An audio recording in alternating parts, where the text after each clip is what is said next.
में ऐसा होता है कई बार कि कहीं झगड़ा वगैरह हो जाता है तो उसमें पब्लिक चली जाती है देखने के लिए। अच्छा, तमाशबीन को। और इसी तरह से हमारे भतीजे की भी दुकान जो है वो ऑन रोड थी, जैसे पब्लिक वहाँ से दौड़ रही थी वो भी वहाँ पे चला गया और उसी उसी में उसको फंसा दिया गया। ये देखो, ये हाल है देश की कानून व्यवस्था का कि जब कह रहा है व्यक्ति, कह रहे हैं चिल्ला चिल्ला का कह रहे हैं कि भाई अपराधी कोई और है उसको पकड़ो, तो वही हाथी वाला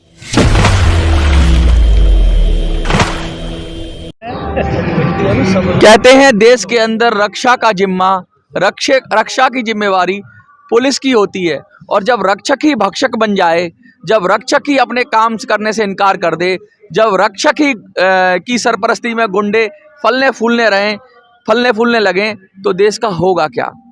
देश में प्रधानमंत्री जी लाल किले की प्राचीर से चढ़कर कहते हैं कि बेटी बचाओ बेटी पढ़ाओ, और जब बेटी जंतर मंतर पर आती है और बेटी के साथ जो अत्याचार होते हैं, जो उनके साथ जो हरकतें होती हैं, तो क्या जवाब दें।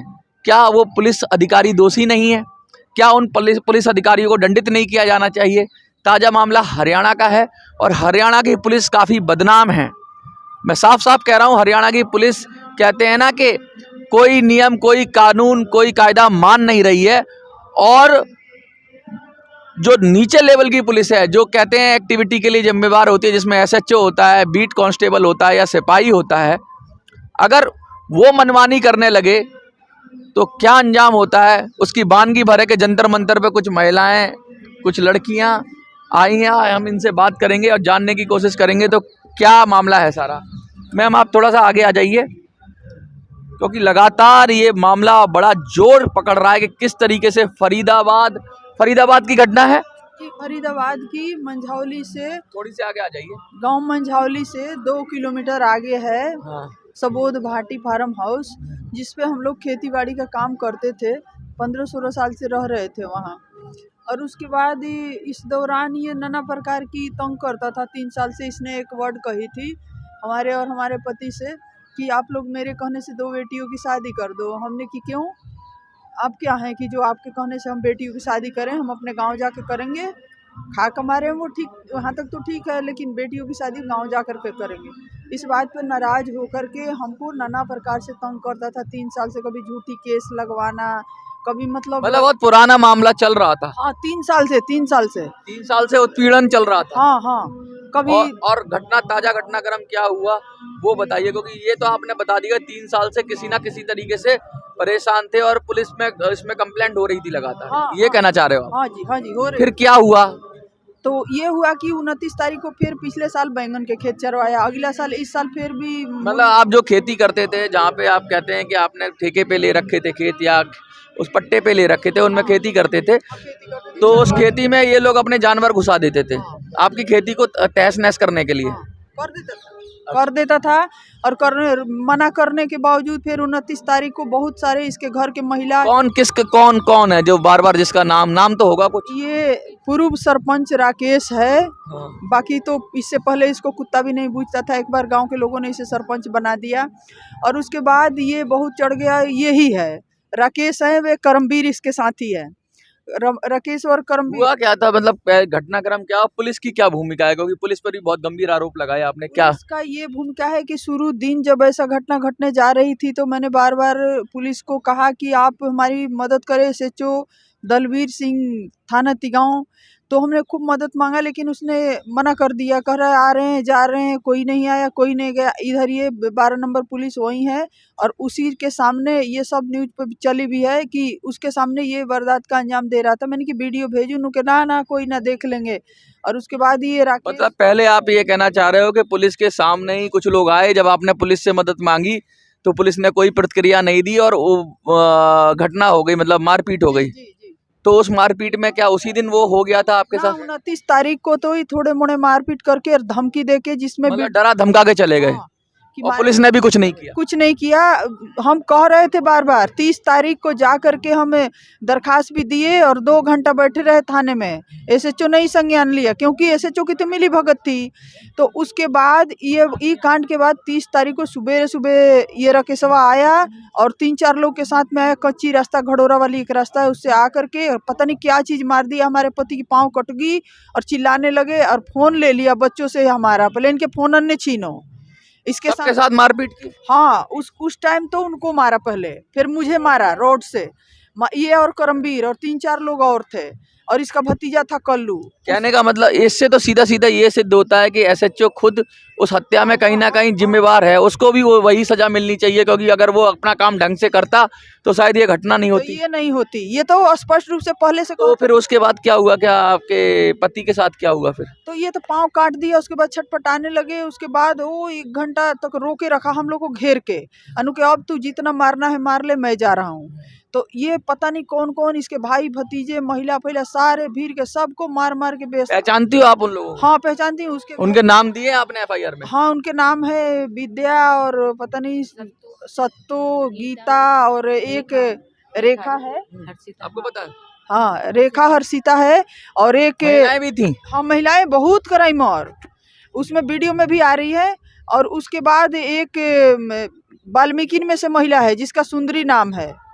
तो उसने बहुत लूटपाट किया, बहुत डंडे लाठी चलाई, जिसको पुलिस स्पष्ट रूप से बचाई। तू अवैध रूप से रहती है इन पंडितों के गेल, ये हैं। और उसके बाद ये सब करने धरने के बाद सब फोन वोन तोड़ के चले गए। जब देख लिए ना, एक सत्तो नाम की महिला है, वो कह रही थी इनको पेशाब पिला दो, मर गए तो ऐसे ऐसे वर्ड बोले गए। जिनका बहुत सारे नाम है इसमें, मैं एफआईआर देख रहा हूँ, इसके अंदर करीब 12 के करीब नाम है। हाँ तो सारे गिरफ्तार हो गए क्या? ना 2 ही गिरफ्तार हैं बस, एक ही। बाकी कहाँ है? बाकी सब अपने बदले में किसी और को गिरफ्तार करवाया हुआ है, गांव के लड़कों को, कि हमने। ऐसे कैसे हो जाएगा? अब ये तो पुलिस जवाब देगी। पुलिस जवाब। हाँ। कुछ लोग आपके पड़ोस के भी हैं, गांव के भी हैं, उनसे बात करें। क्या नाम है सर आपका? नरेश शर्मा। नरेश जी, क्या हुआ एकदम ऐसा? ये क्या घटना है, क्या लग रहा है आपको? भाई घटना ये है जो दादागिरी उन लोगों की, अच्छा, दादागिरी उनकी चल रही है। मतलब सीधी तरीके से पुलिस से मिलकर दादागिरी कर रहे हैं। बिल्कुल तानाशाही। कोई उच्च अधिकारी कोई संज्ञान नहीं ले रहा है? नहीं। किसी से मिले आप लोग? मिले, सबसे मिले। पुलिस ने उठा के जो निर्दोष है वो बंद कर दिए, वो जो दोषी है वो घूम रहे हैं। आप पड़ोसी हैं? जी, मेरा भी भतीजा इसमें बेकसूर। मतलब कहने का मतलब ये है कि पुलिस क्या कर रही है कि जो विक्टिम है वो ये बैठे हुए हैं, जिनके साथ घटना हुई ये बैठे हुए हैं, और आप भी लोग बैठे हो कि आपके जो सगे संबंधी हैं या आपके जो साथी हैं उनको पुलिस ने बंद कर दिया। मतलब इनके साथ घटना हो गई। और कहते हैं, एक कहानी मैंने बड़ी सुनी थी कि एक बार 3 देश की पुलिस गई तो अपराधी को पकड़ना था, तो अमेरिका की पुलिस 1 दिन में पकड़ के लाई, जापान की पुलिस 1 घंटे में पकड़ के लाई। जंगल में हाथी खो गया था, और जब हरियाणा की पुलिस को भेजा गया तो वो एक गधे को पकड़ के लाई, और गधा कह रहा था मैं हाथी हूँ, मैं हाथी हूँ, मैं हाथी हूँ। कहीं ऐसा तो नहीं है पुलिस की मतलब अपराध कोई और कर गया और किसी को पकड़ लिया और उसको बंद कर दिया? दोनों तरफ है जी, इसमें यही हो रहा है। यही हो रहा इसमें है। यही हो रहा है। मतलब ये साफ साफ कह रहे हैं कि अपराध किसी और ने किया है, और आप साफ साफ कह रहे हो कि आप लोगों ने अपराध नहीं किया है। तो इनके साथ समस्या है कि भाई इनके साथ अपराध हुआ है, और आपके साथ समस्या है कि आपको बेकसूर फंसा दिया गया। बेकसूर फंसाया गया है जी।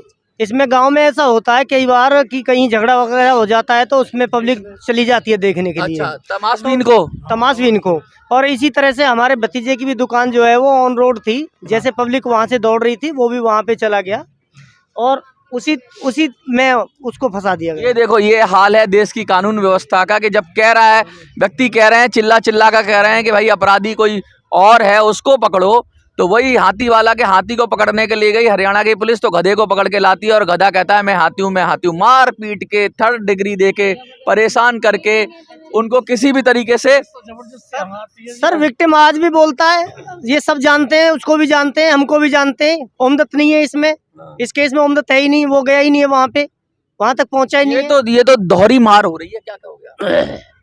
यही जो हम उसने अपने घर बुलाई और ये कही है कि भाई लड़का पेश करवा दे। 6 दिन बाद बुलाएं जी। 6 दिन बाद। और पैसा मैं लगाऊंगा और नहीं तो पेश नहीं हो तो फिर देख लेंगे आप भुगतियो। अच्छा राकेश ने कही जी ये बात अच्छा। अपने घर बुला के। मतलब ये क्या हो रहा है, मतलब कि मतलब वो अपराधी खुलेआम घूम रहे हैं और इधर भी निर्दोष और इधर भी देखो निर्दोष। जी, वो खुली कह रहा है कि पैसा बात को या स्वाद को। हाँ। पैसा है उसके पास, उसने कि कितने कितना लग पैसा है उसके पास? पैसा तो अभी 5-7 करोड़ तो अभी मिला उसे। 5-7 करोड़ मिला है। अब उस कह रहा पैसा बात को या स्वाद। पैसे की गर्मी है। पैसे की गर्मी बिल्कुल। पैसे की भी आदमी की भी गर्मी है, हाँ, आदमी भी है। की भी गर्मी है। आदमी की गर्मी। 15-16 घर घर के ही हैं वे। अच्छा 5 भाई हैं, 10-12 उनके लड़का हैं, जवान जवान सब। अच्छा 15-16 घर घर के। अच्छा। हाँ जी दबंग है, जी। पूरी दबंगई चल रही है जी। पूरी दबंगई चल रही हाँ, ये निर्दोष बेचारी बैठी है। है। मेरे कहने का ये मतलब है कि ये जो 12-13 बच्चे हैं, कोई तिगांव के है, कोई लेहंडोला के है, एक बच्चे को ऐसे पकड़ा जो बिल्कुल निर्दोष, उसको जमुना में डूब जाता उस दिन, जो हाँफ हाँफ के कह रहा है कि ये तो मेन आरोपी है, वो कतई आरोपी नहीं है, कतई नहीं है। साफ साफ ये जो महिला जो चश्मदीद हैं, क्योंकि इन्हीं के साथ मारपीट हुई, इनके पति के साथ मारपीट हुई, ये लड़कियां इनके साथ मारपीट हुई, ये साफ साफ कह रहे हैं, बिगर लाग लपेट के कह रहे हैं कि भैया चोर वो है, अपराधी वो है, तो उसको नहीं पकड़ रहे हैं, किसी और को पकड़ के बिठा लिया। और ये इस देश के अंदर खुलेआम हो रहा है और हरियाणा में हो रहा है। एक इनके लड़का, एक हमारे दोनों के हो गए जी, 4 तो यहाँ है। हमारा लड़का यानी सोचो कितने परिवारों की जिंदगी बर्बाद कर रहे हैं, कितने कानून का कितना बेजा इस्तेमाल कर रही है पुलिस। और क्या उच्च अधिकारी देख नहीं रहे हैं? क्या उनकी आंख में थोड़ी सी भी शर्म बची है? क्योंकि ये पूरी हरियाणा पुलिस की बदनामी है। जब जंतर मंतर पे कोई बैठ गया तो समझ लो उसकी बात दब नहीं सकती। आप हरियाणा में फरीदाबाद में थे, दबा लिया आपने। जंतर मंतर पे जो आ गया, कान खोलकर सुन लो, जो भी इसमें अपराधी हैं वो भी सुन लें और जो पुलिस वाले हैं वो भी सुन लें कि ये जो अपराध करा है ना, और जो अपराध करा, अगर उसकी सही तरीके से जांच नहीं होती है ना, तो ये बात दबेगी नहीं। क्योंकि ये बात अमित शाह जी तक पहुंच गई है, ये बात मोदी जी तक पहुंच गई है। और मोदी जी का तो मंत्री है कि 0 टॉलरेंस है, बेटियों के साथ कोई अत्याचार करेगा तो उसको कतई बर्दाश्त किया नहीं जाएगा और होना भी नहीं चाहिए इस देश के अंदर। ये तो खुलेआम बदमाशी है। जब सीधा सीधा साफ साफ 2 लोग बैठे और कह रहे हैं, तो भाई पुलिस क्यों नहीं कर रही इस पे कार्रवाई? क्या कहते हैं SHO साहब, क्या कहते हैं? SHO साहब ना कहें जी। क्या नाम है उनका? SHO साहब महेंद्र दिखे मेरे ख्याल में। क्या नाम है SHO का? महेंद्र है, महेंद्र बहुत गुंडा है, वो गाली देता है, गंदी गंदी मेरे को गाली देता था। अच्छा, मैंने वो रोहित को मैंने कि रोहित नहीं मारा है। दलबीर जी कौन है? दलबीर तो तिगांव थाना का था। अच्छा हाँ, जिसने पहला क्राइमर करा। अब ये CIA 30 में है महेंद्र। अच्छा। मुझे गाली दे रहा था, मैंने कि तू रोहित छोड़, रोहित ने नहीं मारा। इनके अंदर आत्मा नहीं है, इनके अंदर कुछ इंसानियत नहीं है। इनको रुपया चाहिए हर हालत में। ये मनी मेकिंग मशीन बना रखी है फरीदाबाद पुलिस ने। इनके भाई को मारा और हाँ जी, मेरे भाई को ले गए पकड़ के और उस पे बेलन फेर दिए, निर्दोष हो। और छोड़ने के पैसे, और जब मैं छुटाने गई, लेने गई तो थाने में तो 30,000 रुपये लिए मुंह पे, तो जब छोड़ा। ये हाल है हरियाणा पुलिस का। खट्टर साहब कहीं सो रहे हो क्या घोड़े बेच के? सीधा सीधा आके जंतर मंतर पे बोल रहे हैं। कितनी बदनामी है, बहुत बड़ी बदनामी है ये। इसको क्या कहे, निशब्द हो जाते हैं। कभी कभी तो शब्द नहीं आते कि कहे तो कहे क्या, बोले तो बोले क्या। अरे दाल में नमक चलता था, यहाँ तो पूरी दाल ही काली है। दाल में काला होता था, यहाँ तो पूरी दाल ही काली है। किस किस को रोएंगे? सामने बैठे हुए हैं ये। कोर्ट में जाएंगे आप, कोर्ट में जाएंगे तो सीधा सीधा पता नहीं लगेगा कितनी बदनामी होगी पुलिस की। क्या लग रहा है, कुछ होगा? हमें तो लग नहीं रहा जी कुछ होता सा। अब तो मोदी जी के पास बात जा रही है, आप ज्ञापन दे रहे हो। न्याय मिलेगा, हमें न्याय मिलेगा। उम्मीद है, उम्मीद है मोदी जी से। मोदी जी से और शाह जी से हमें उम्मीद बहुत है। गृह मंत्री से, राष्ट्रपति से हमें उम्मीद है। हमारी बात को दबाई। मुझे लगता है कि आपको शायद खट्टर साहब के पास भी बात नहीं पहुंची। अगर पहुंच गई होती ना तो अब तक आपका समस्या सुलझ गई होती। इसलिए मतलब वो हो रही हूँ, अधीन हो रही हूँ कि रेणु भाटिया जी आई थी, आश्वासन दे के गई थी। फिर बार बार हमने फोन मिलाया कि कम से कम इनके जरिए एक झूठी खबर भी फरीदाबाद में निकलवाई गई कि खट्टर साहब संज्ञान लिए हैं, लेकिन मेरा संज्ञान लेने तो कोई नहीं आया, कोई नहीं कहा इस बात को। ये ही परिवार नहीं है अभी। खट्टर साहब सुन रहे हो आप? अगर सुन रहे हो तो कम से कम न्याय दिलाओ। बेटियां बैठी हुई हैं जंतर मंतर पे, अच्छी बात नहीं है। पुलिस को भी जो अधिकारी दोषी हैं उन पर तत्काल कार्रवाई करनी चाहिए। अगर पुलिस के कोई सीनियर अधिकारी देख रहे हैं तो उनसे हाथ जोड़कर विनती है, अरे भाई जंगल राज मत करो इस देश के अंदर। कुछ तो कानून रखो, कुछ तो इंसानियत रखो। अगर इंसानियत नहीं रखोगे तो कहीं ऐसा ना हो कि पब्लिक बिगड़ जाए, और जब पब्लिक बिगड़ती है तो बड़े बड़ों का महल ज़मीन में मिला देती है।